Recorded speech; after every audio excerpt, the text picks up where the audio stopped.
¿Se puede sonar como Gary Moore con este pedal? Ya lo vamos a averiguar. Pero primero, un poco de historia y esos datos nerd que no pueden faltar en tu vida.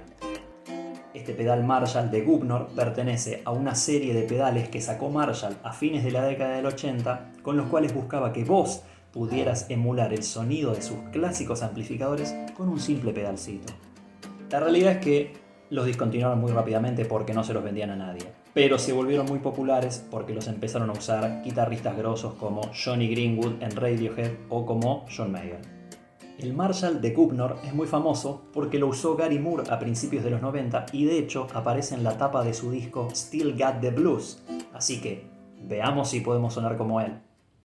Bueno, ya tengo la base sonando, el pedal, la Les Paul, veamos si es cierto.